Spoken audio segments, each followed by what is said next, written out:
Oh, sorry. Hello, everyone.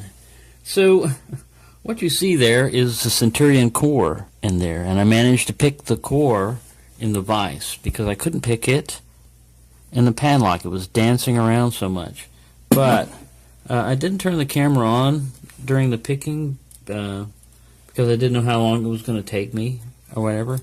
And I get clicks and false sets and everything, and when I finally got this thing to turn 90 degrees at about 20 degrees, all right, so when I first saw false set I got was around pin 2 or so.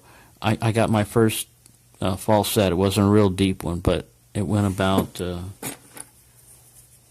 here, you know, as far as like turning, and it was already, you know, partially turned just from taking up the tension in the core. But when I finally picked the last pin that was holding me up, I believe it was that the top secret, well, not top secret, but the devious stuff that I put in there, one of these, because I got it to turn when the core was about here.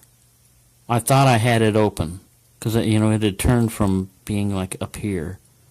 I turned it up to there, and then I got a thunk, which allowed me to go all the way over. And there is no shackle back there. There's no padlock, you know, so it wouldn't have been anything that. So what I think it is one of these beads I had left. One bead was left to pick, and one was up in a chamber.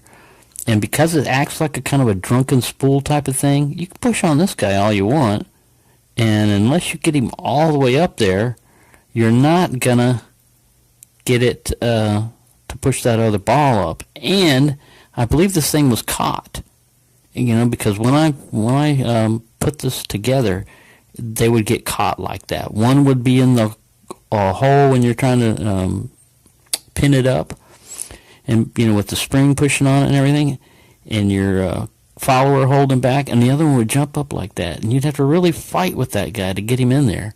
So I think that's what happened when I turned that. I think I broke one of those the chains that's joined them together, because I had them joined in together. I didn't have any loose, you know, balls in there. So I'm going to take it apart now and see what happened.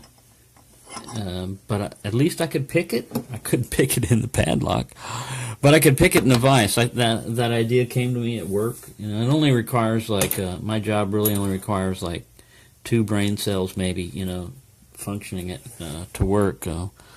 Mainly not to slice my fingers off and get caught up in machinery. But the rest of the time, the rest of my brain is occupied with thinking about locks and what I can do. And I was thinking about this one. Are actually the Saker and this Centurion, you know, how the sloppy core and it bounces around, and it's like, man, why don't you just take the core out and put it in a vise and see if it makes any difference? And it does. It really stables it up a lot. Because if you're trying to pick this thing, and every time you go to push up on tension, the core moves up, and it goes this way, and it goes that way.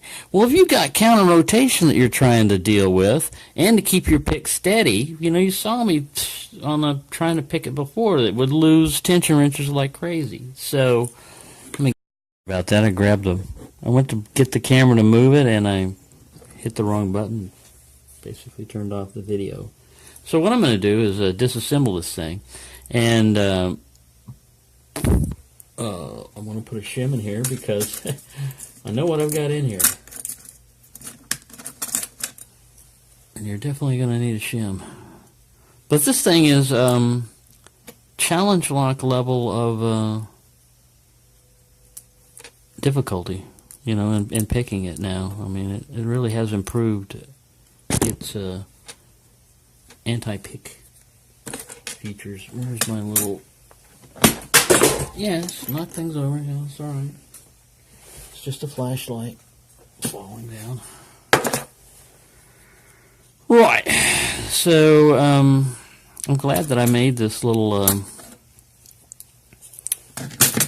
set screw here, because it comes in pretty handy when you want to remove the core.